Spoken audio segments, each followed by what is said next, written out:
It is Tuesday, May 18th, and I'm going to do a day in the life video today. So it's about 6:35 right now. I just got up, and so the first thing I do when I get up is I spend some time doing devotions, reading the Bible, and praying, and so that's what I'm going to do until about 7. So it's about 7:30 now, so kind of my morning routine is I wake up about 6:30, then I do devotions until 7, then from like 7 to 7:20, I sit and have coffee with my husband, and then while he gets ready, I look at Instagram, and then I work out. So it's about 7:30, it's time to work out. Tuesdays are a weights day, so I'm gonna go out in the garage and do some weights for about 45 minutes. So before the pandemic, we were definitely gym goers, and in January, when workout equipment finally became available again, we went ahead and got a bunch of weights and a workout bench. So this is kind of our setup out in the garage. There's not a ton of space, but we've really been enjoying this, and we are not planning to, we decided to invest in this equipment and not get gym memberships again after this. So in our new house, we'll have a lot more room in our basement where we can set up the weights, and I think we'll also get a treadmill when we move to the new house. But I've really been enjoying being able to work out at home and have weights, because the first 6 months of the pandemic, I guess it was more than 6 months, first 9 months or whatever, I was pretty much just doing body weight workouts, which I don't enjoy quite as much. So I just finished working out, and Luna was in a super playful mood, and she has about an hour of really good energy in the morning and the evening. This morning she's been especially energetic. I think yesterday she was pretty lethargic and slept most of the day, and didn't really have her playful time. So today she is feeling super playful. So when she gets that energy, you really need to stop and play with her, because it won't happen again until later tonight. So I played with her for a little bit, and I'll put in a clip here.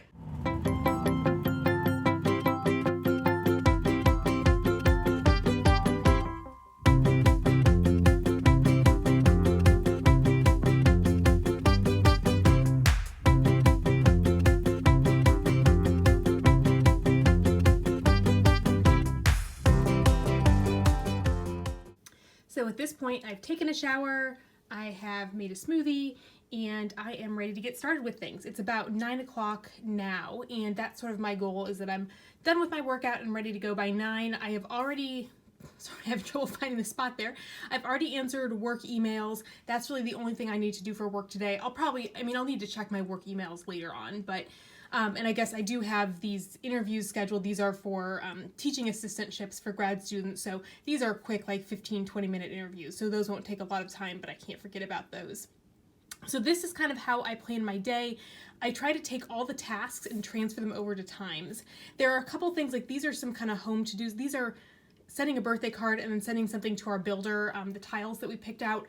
Those are going to be quick things to do. I usually have a little time in the evening when I can take care of miscellaneous personal to-dos, but other stuff like phone calls, if I don't schedule phone calls, I always forget about them during the day, and then I can't call the places while they're still open. So I scheduled to do the phone calls around lunchtime.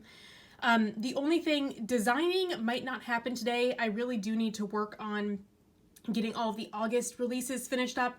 So if I have extra time in here, I'll do designing, but that just might not happen until my employees are started. I might get a little bit behind, but this is the plan for today. So the other thing that I want to talk about before I get started on doing orders and stuff is inventory.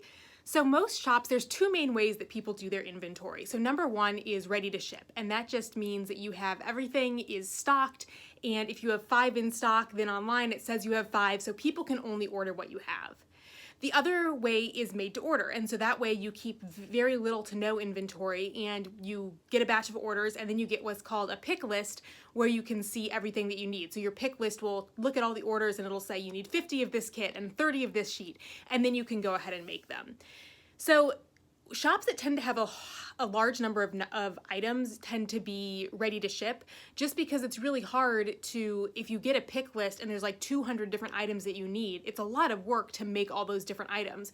Whereas if you get a pick list and shops that only have 20 items in stock, there are a lot of shops that are really careful about, they only offer in-season kits, they don't have a ton of script and functional options.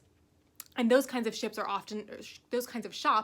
often going to be made to order, because if you only have 20 items, then you get a pick list and it's okay, you need 50 of this thing and 30 of this thing, and it's not such a big deal. I have been kind of somewhere in the middle for most of my shop. So for a long time, I have kept a lot of stock in stock, but I haven't been keeping track of that inventory like on Etsy. On Etsy, the numbers were just made up. And so then my process would be when I'd go to fill orders, I would fill the orders as much as I could. Some orders I would be able to fill all the way. Some orders I'd be missing some things from. I'd fill them as much as I could. I would write down the items that I was missing.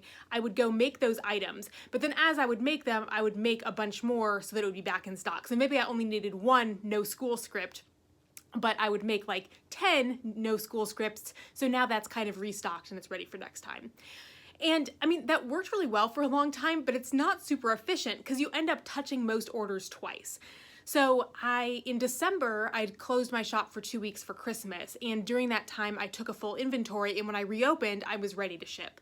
I had the vast majority of things in stock. I never had the shop fully stocked though. And then even after a couple weeks that I realized I was just doing too much with my full-time job and the limitations of getting help living in a small space and COVID times. So that's when I had to make a change in the spring. When I reopened, I really wanted to be ready to ship again. And I just didn't have the time to. I had about 2 weeks to get my shop ready to reopen, and during that time, there was a lot more stuff from my full-time job that I had to do than I expected, and that was totally fine. It was important stuff that I needed to do, so I just needed to prioritize that, and I didn't have as much time to make stickers as I wanted. And my highest priority was to have all of the new releases stocked before I reopened, which I did get done. So again, I have a lot of stock, but I did not get everything fully stocked before I reopened. And so that is one of my goals right now, is to get things to be ready to ship again. And I should be there in a few weeks. And I'll have employees starting very soon. I also have ordered some new equipment that is going to speed up my process just a lot. I'm so excited to get this thing, and I will definitely show you. Hopefully next week I'll have it set up and ready to go. So things will be a lot better, and I should be ready to ship very soon. But just so my process with filling orders right now is not as efficient as it could be. So what I'm going to do is I'm going to print the packing slips. I'm going to do a pretty small batch of orders today. I have other stuff that I need to do. So I'll do a small batch of orders just to stay on top of things. So I'll print the packing slips. Then I check to see if there's any customs in there. And so I go ahead and get the customs all designed and taken care of. And then as I'm working on filling the orders, I can be printing those customs because it takes a little time to print them, just since they're all one-off things. It's not printing 10 or 20 or 30 of something. So I get the customs all done, and then I'll work on filling orders and again writing down what I'm going to need to make still, and then I'll get that printed as I do some other things. And then this afternoon I'll wait to finish the orders until this afternoon, because I'm going to cut. I have a few things that I need to cut. I need to cut restocks for the things that already are ready to ship, things that are out of stock at this point. And I also need to work on finishing up the mystery kit that will be released on Thursday, so I'll need to do some cutting for that then. So I'll wait till the afternoon to cut any of those customs, and also to cut anything that I need to put into those orders.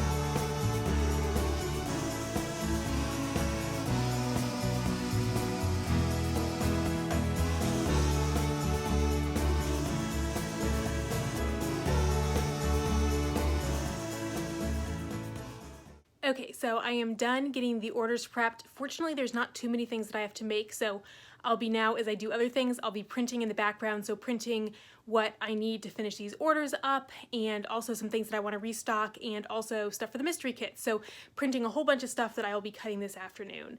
So now I'm going to work on making Oops and Overstock bags, and I'm not going to make a ton today because I don't have a lot of time, but I want to get these back in stock, get more restocked in the shop. So first I'm going to start with Overstock bags. I can do those upstairs. Oops bags I have to move downstairs to use the kitchen table for because I need a lot of space. So the Overstock bags are pretty much when I closed my shop in February to start doing the pre-sales, I decided there was a lot of stuff I wasn't going to bring back. And a lot of it is stuff that is like early stuff I designed and the format and design isn't consistent, and so it made sense to get rid of that, or stuff that just never sold super well. And partly I am literally running out of space to store inventory in our current home. We'll be moving later this summer, hopefully in July, and we'll have a ton more space then, so it'll be a way better situation. So I needed to free up space so I could bring new stuff to the shop, and also again wanted to just get rid of some older stuff that wasn't consistent or didn't sell super well, or just wasn't very well thought through. And yeah, so the Overstock bags is that stuff. So it's stuff that it's not oops, it's good condition, but just stuff that I'm not offering in the shop anymore. And so I'll show you as I make those. Each Overstock bag has 5 half sheets, 3/4 sheets, and 4 add-ons. And I have them listed for $15. You can use a 15% off coupon on them. And chances are good that at some point coming up soon, I'll probably do BOGO Overstock bags. Yeah, probably at some point in June I'll do that.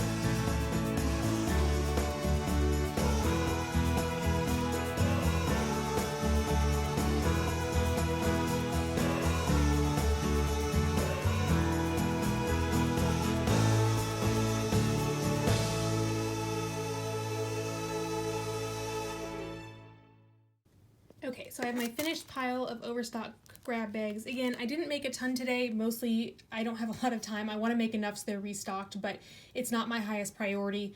I'll make more. As I was doing this, I was thinking maybe I will, as part of my anniversary sale, do BOGO, oops, and grab bags. I did that as part of the Black Friday weekend last year, and people really liked that. So I kept them open for now. So what'll happen is I've got stickers that say Overstock grab bag. I will cut these this afternoon when I cut stuff. And then my husband is the official sticker of Fern Creek Stickers. So he will close these up and then put the Overstock grab bag stickers on them. That is his job. So yeah, that is Overstock bags, and now we will move on to oops bags. Okay, so I will show you first. This is all of the oops that I have right now. I am not going to take this all downstairs with me. It is a lot, and again, I'm not going to make, I probably need to just spend like a whole day or half a day making oops bags, but that's not my priority right now, so I'm going to just make, probably if I have at least 20, then that'll keep me in stock for a couple weeks, and then I can make more later. So I'll take a couple of these clamshells downstairs to make oops bags with. And the other thing too is, again, I keep alluding to, I'm making a big upgrade for my business that you'll see soon, and probably the amount of oops is going to go down by quite a bit. So yeah, get oops bags while you can, because I anticipate a lot less in the future.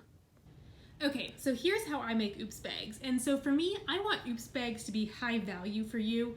That if you're just getting like one random page of something and maybe only half the stickers on that page are usable anyway, like that's not great. So it would be a lot faster for me to make oops bags if I just put random stuff in them. I want to group stuff together to make the most useful for you. So I start by sorting things by weekly kits, because weekly kits are what I sell the most of. And I also like to, I have scripts and functionals and monthly kits sorted out over here as well, because I'll also put those in.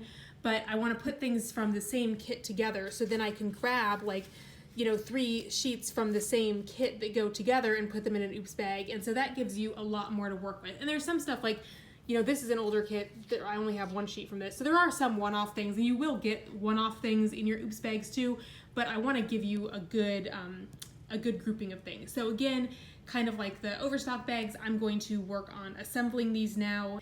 Okay, so I am finished up with the oops bags now. So again, I think I've got like 25 maybe, so I'll need to make more before too long, but this will last me a couple weeks, and then I didn't spend all day doing it. I still have tons of oops left, and now the next thing I'm going to do is I want to make a video. Since this week's new release is a mystery kit, I'm not going to show that, so instead of a new release video, I'm going to make a video where I just walk through what goes into an oops and an Overstock bag, because that's something that I get a lot of questions about.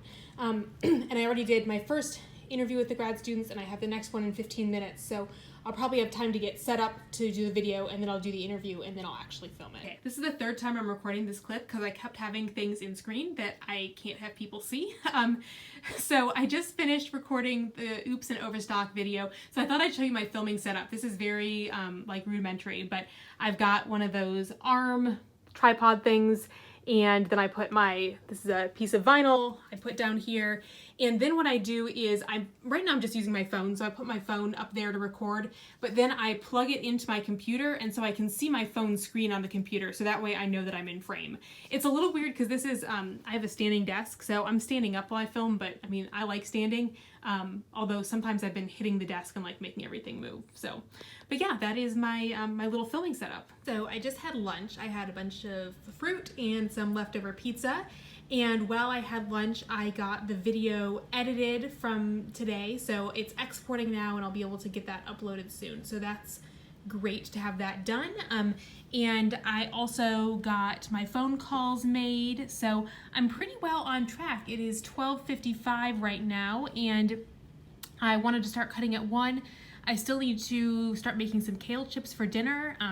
I make them in the dehydrator, so it takes a while, so I do want to take a few minutes to get those started, but then I will be in good shape to start cutting stickers. Okay, so this is how I make kale chips, and I don't use a recipe anymore. I've been making them like this for years. I have a bunch of variations, and I just kind of do it off the top of my head. So in the blender, I have cashews, water, Sriracha, salt, and honey. So these are going to be Sriracha honey kale chips. And so you blend this up, and I'll show you that, and it kind of blends up into a sauce. You pour it on the kale and kind of massage it into the kale, and then put it in the dehydrator and let it go for a couple hours, and then they make really nice kale chips, and you don't have to worry about them burning like they do in the oven. All right, let's see if I can do this one-handed now. So yeah, so there is our nice Sriracha cashew honey salt sauce. So now I'm going to have to put the camera down to massage this up and put it in the dehydrator, but I'll show you what it looks like as I start to dehydrate. So here is the dehydrator with the kale chips in it. So now I just have to, and you can see it has different trays that stack in it, so you can fill up the whole thing. Mine has 4 trays. You can add more to it, but 4 is good for me. And then you just put the fan on top and plug it in. Sorry about all this moving around and my messy kitchen.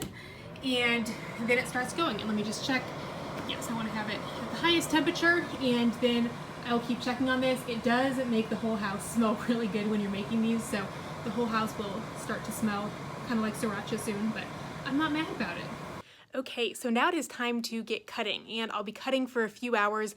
The good news is I just heard from Danielle, who is one of my employees, and she has worked for me before, but was doing an internship out of state this past semester, and she's all back and settled in and can start working tomorrow, which is great because she is a really fast, efficient cutter, so I'm going to be getting her to work cutting right away, so it takes the pressure off of me a little bit. But I'll be cutting a few things. So I'll be cutting things for the mystery kits, I'll be cutting some things that need to get restocked, and I'll be cutting things that I need to finish up filling the orders, so both some custom scripts and items that I didn't have in stock. So I'll be cutting a mix of different things. I do have 6, sorry, I'm having trouble with the angle there. I have 6 Silhouette Cameo 4s here, and this is what I'll be using.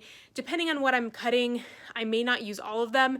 If you're cutting things that are really fast, it's not really efficient to use all 6, but if it's slow stuff like scripts, then I do use all 6. So on and off, I'll probably be using 4 to 6 of them as I cut. Okay, so it's almost 5 o'clock, so it's been a few hours at this point, but I have finished cutting. Well, I'm never finished cutting, but I stopped cutting for the day, and I didn't take any footage of that because, again, I was cutting mystery kits. Today is Tuesday. This video will go live on Friday, and I'm releasing the mystery kits on Thursday, and they should still be available when this video goes live, so I don't want you to be able to see anything that was in there. So I didn't take any footage of me cutting, but I finished up the order batch from today. I'm printing shipping labels right now. I'm going to get those put on and go to the post office. 5:30 is the weekday cutoff for our post office. I live really close, so I don't know, it's less than 10 minutes drive to get there. So I'll get those shipping labels put on and then go to the post office, and then I'll be done with work for the day and we'll get started making dinner. So I'm back from the post office, and I sat down for a minute just to relax and drink some tea, and now I am going to start making dinner. So tonight for dinner we are having chickpea patties. I'm a vegetarian and my husband is happy to eat vegetarian, so dinner tonight is gonna be pretty easy because I made these last night too, so I have the mix for the patties already in the fridge, so I'll just have to shape them and put them in the frying pan. And then I've got the kale chips, and I'm also going to roast some vegetables. Oh, you can see here, we're gonna have blue cabinets in our new house. So we've had all these paint chips up. We've picked the color now, so I can take those down. But we've had all these paint chips up on the cabinets to try to pick the right paint color. And you can see the kale chips here and how they have like crisped up, and yeah, they kind of get dried up and crispy now. I'm gonna keep I like them to be like nice and crisp when I eat them, so I'm gonna keep the dehydrator going until we eat dinner, but they're ready at this point. And they do store pretty well too, so after dinner, I'll put any that we don't eat into a container, and they do store really nicely for a few days, so that is nice. You can make a big batch and then eat them for a couple days. And I realized one other thing I wanted to say was that while I cut stickers, a lot of times I listen to podcasts or audiobooks, and right now I'm listening to a really good audiobook called Woman 99, and it's a historical fiction book about a woman who, I guess I'm not sure what era it's in, but it's going to be like probably late 1800s, who gets herself committed to an asylum to try to find her sister who was committed there. And I'm really enjoying it. I saw somebody on Instagram recommended it. I wish I could remember who, but I love historical fiction with strong women characters, so I've really been enjoying this book. And here's our dinner all ready to go. Hey everybody, it's about 9 o'clock, and I'm gonna say a few things and then close out this day in the life here. So we had dinner, and then my husband and we live within walking distance of an ice cream place, so we sometimes on nice evenings like to go for a walk and get ice cream, so we did that tonight. And now I am up in my office, and I'm going to work on some personal craft projects, do some stuff for me, and then read a little bit before bed. So I hope that this day in the life was interesting for you. Sorry, I cannot find my little tripod thing, so I'm balancing this on my knee. I hope this day in the life was interesting for you. As I was thinking about it, I think it will be interesting to see how these change, because right now I really am, my business was practically closed for 3 months, and I'm still kind of rebuilding capacity. And my goal for the summer is to build in more efficiency and get people trained so that I can continue to run my shop year-round, even during the school year. And I'm trying to work on building it up, and I'm not there yet, and it can be hard for me to let go of that, but I'm trying to give myself a lot of grace and recognize what place I'm in right now. And I think it'll be interesting to see how that changes, because a day like today, I had to do a lot of I'm going to do a little bit of this, and I would ideally have done all the oops bags or been able to fill all the orders, but I had to be practical about doing a little bit of a lot of things, and I really hope that that's going to change, and I know that it will, especially as my help will be starting tomorrow, and I've got new equipment coming, and all that's going to make a really big difference. So I think that what these days in the life look like are going to change as I build in more efficiency over time. So I hope that you enjoyed this video. I'm planning to do these pretty regularly, and please subscribe and give this a thumbs up if you enjoyed it.